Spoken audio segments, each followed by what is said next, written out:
Welcome back to the Victor Gonzalez Show, and today we're going to be talking about the Baltimore Ravens defense. The Baltimore Ravens defense has the potential to be one of the best defenses in all of football. With its top corners, its safeties that are either super young and talented or have already proven themselves to be one of the best safeties in the league, or their linebacking crew, which is very young and has a lot of promise, or the defensive line that not only has the young talent but also has the veterans that can go and do exactly what is necessary of them. Looking at that D-line, you have guys like Calais Campbell, Michael Pierce, Adefe Owe at your other outside linebacker. You have Justin Madubuike at your other defensive ends. So your interior, Calais Campbell, Michael Pierce, and Justin. Then your outside linebackers, you can have Justin Houston and Adefe, or you can rotate in guys later in the season when David Ojabo becomes healthy, or Tyus Bowser throughout the season.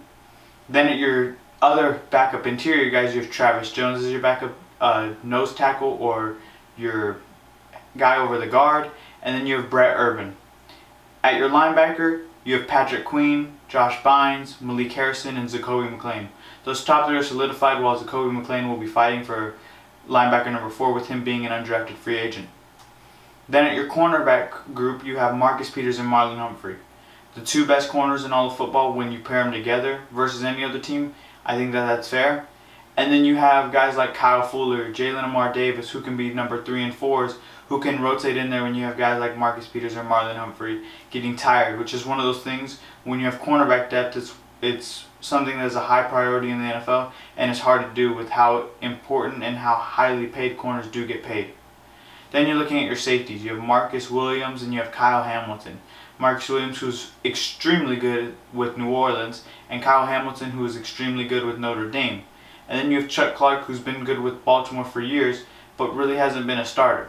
Now you can rotate those three safeties, especially in this 3-4 system that they run. You can have those three safeties on the field with the two corners and still carry out your 7, or you can carry 6-man front and take out one of the linebackers, and now you have a rotational safety group, a rotational corner group with those 4 corners, and you can only have to play 2 of them, or you can have 3 really good safeties and only have to play 2 of them, and then that D-line that I've said that can be rotated with a numerous amount of guys.